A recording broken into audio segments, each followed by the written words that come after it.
Aux alentours de 1200, l'ordre de Saint-Jean de Jérusalem disposait d'un hospice au pied du port de Bénasque. Cet édifice avait pour fonction de faciliter le passage entre le royaume d'Aragon et les territoires nord-pyrénéens.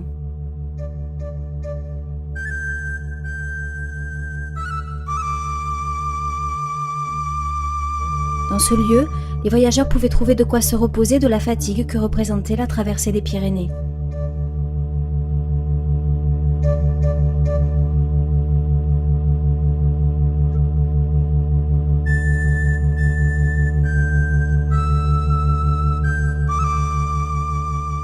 C'est autour du XVIe siècle que cet établissement devint la propriété de la municipalité de Bénasque.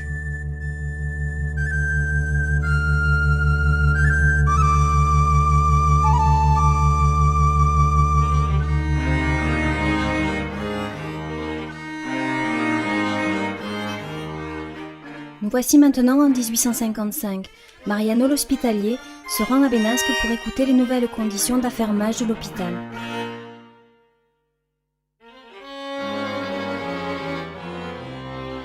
Il a un grand intérêt à renouveler cette location, car il a amélioré l'édifice et espère pouvoir en tirer profit.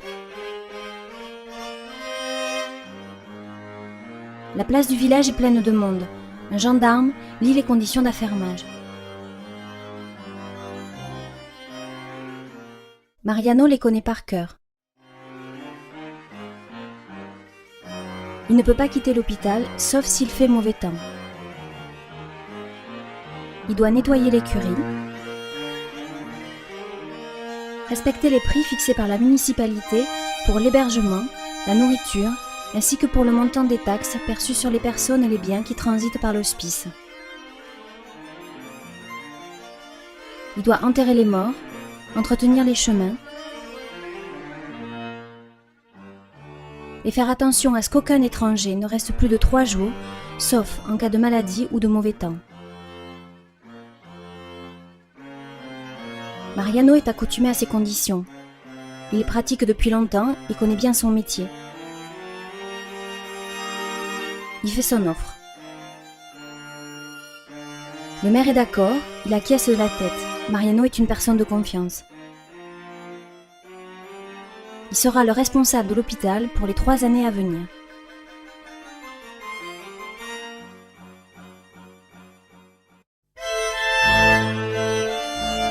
Le métier d'hospitalier est dur, surtout en hiver. Il arrive parfois qu'il ne puisse pas quitter l'édifice avant le printemps. Avec le dégel, la fréquence des passages augmente.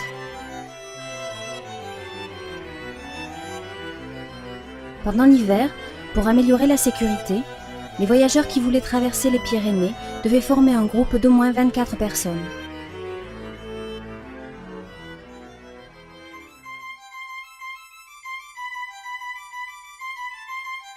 À l'hôpital, carabiniers et contrebandiers, muletiers et soldats, chasseurs et bergers, commerçants et pèlerins étaient logés et nourris.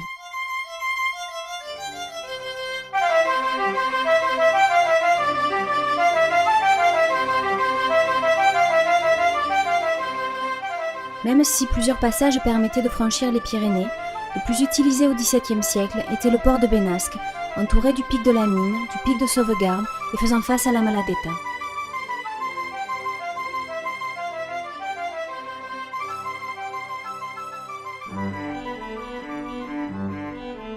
Lorsque le temps s'améliore, Maurice Gourdon apparaît.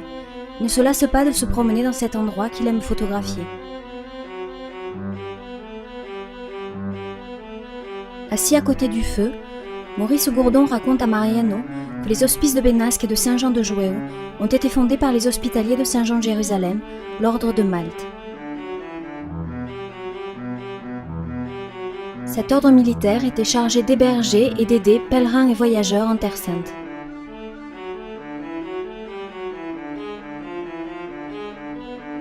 Au XIIe siècle, ils s'installèrent dans toute l'Europe et fondèrent des hôpitaux pour venir en aide aux voyageurs.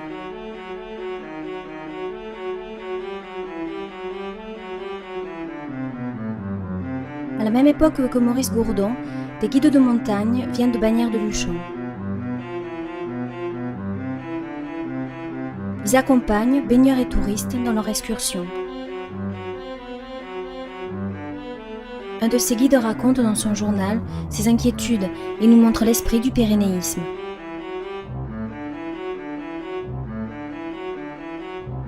C'est à la fin du XIXe siècle que le désir de conquérir les sommets pousse des hommes et des femmes vers les Pyrénées. Ce sont les premiers alpinistes, et avec eux naît une nouvelle façon de voir les montagnes.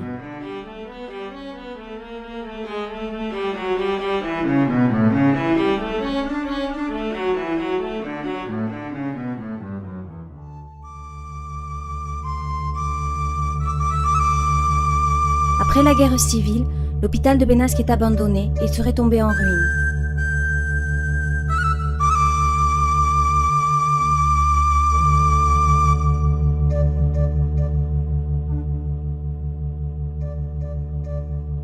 Mais l'intervention d'un groupe d'enthousiastes l'a transformé en hôtel digne de ses ancêtres.